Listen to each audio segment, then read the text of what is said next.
தலைப்புச் செய்திகள். செய்திகள் வாசிப்பவர் சிவசக்தி ஸ்டாலின்.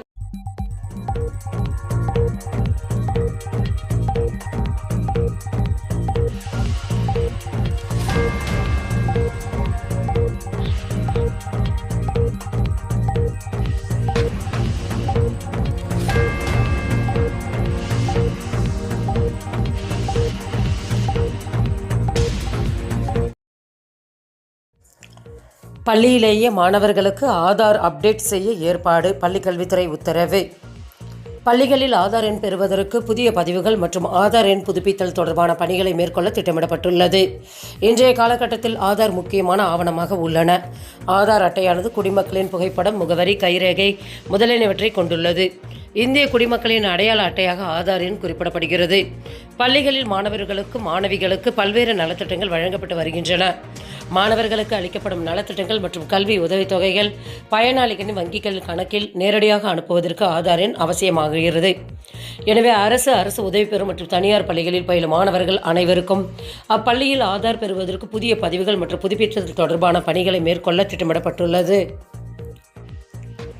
அரசு பள்ளிகளில் உபேரையாக இருந்த 915 இடைநிலை ஆசிரியர்கள் கலந்தாய்வு மூலம் பணி நிரவல்.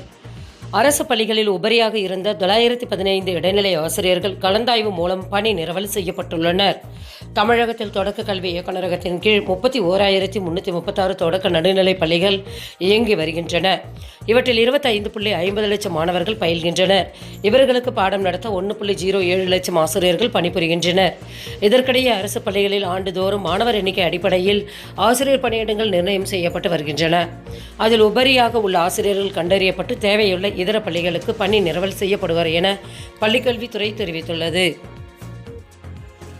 தமிழக அரசு பள்ளிகளில் 9 முதல் 12ஆம் வகுப்பு வரை உயர்கல்வி வழிகாட்டி பாடவேளை அறிமுகம். அரசு பள்ளிகளில் 9 முதல் 12ஆம் வகுப்பு வரை பயிலும் மாணவர்களுக்கு இந்த ஆண்டு முதல் உயர்கல்வி மற்றும் வேலைவாய்ப்பு வழிகாட்டி வகுப்பு வாரம் தோறும் 40 நிமிடங்கள் தனி பாடவேளையாக நடத்தப்பட உள்ளதாக பள்ளிக்கல்வித்துறை அறிவித்துள்ளன.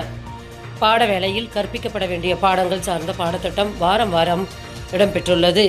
இந்த பாடங்களை உயர்கல்வி வழிகாட்டு பயிற்சி பெற்ற ஆசிரியர்களுக்கு தலைமை ஆசிரியர்கள் உடனே வழங்க வேண்டும். இந்த வகுப்புகளில் பள்ளியில் உயர் தொழில்நுட்ப கணினி ஆய்வகத்தில் நடத்தப்பட வேண்டும். உயர்கல்வி வழிகாட்டுதல் வழங்க பள்ளிகளுக்கு அழைத்து வரப்படும் துறை சார்ந்த வல்லுநர்கள் ஒதுக்கப்பட்டுள்ள பாடவேளைகளை பயன்படுத்திக் கொள்ள வேண்டும் என தெரிவிக்கப்பட்டுள்ளது. +2 பொதுத் தேர்வு மறுகூட்டல் முடிவுகள் ஜூன் 18 வெளியீடு. +2 பொதுத் தேர்வுக்கான மறுகூட்டல் முடிவுகள் ஜூன் 18 வெளியிடப்பட்டுள்ளன. மேலும் விவரங்களுக்கு www.dg.tn.government.in என்ற இணையதளத்தை பார்க்கலாம். TNPSC குரூப் 4 தேர்வு 2024 இன்வேலிட் மதிப்பெண் அறிமுகம். தமிழ்நாடு அரசு பணியாளர் தேர்வாணையம் சார்பில் நடத்தப்பட்ட குரூப் 4 தேர்வில் இன்வேலிட் மதிப்பெண் அறிமுகம் செய்யப்பட்டுள்ளது. நடப்பாண்டில் குரூப் 4 தேர்வில் புதிதாக இன்வேலிட் மதிப்பெண் முறை அறிமுகம் செய்யப்பட்டுள்ளன. 200 கேள்விகளுக்கு 300 மதிப்பெண்கள் என நடைமுறை. இத்தேர்வில் தவறான பதிலை முதலில் தேர்வு செய்து அதை அடித்துவிட்டு பிறகு வேறு பதிலை குறித்தால் அந்த கேள்விக்கான மதிப்பெண் இன்வேலிட் ஆகிவிடும், அதாவது கணக்கிடப்படாது என தெரிவிக்கப்பட்டுள்ளது. மேல விவரங்களுக்கு TNPSC இணையதளத்தை பார்க்கலாம். செய்திகள் நிறைவடைந்தன. வணக்கம்.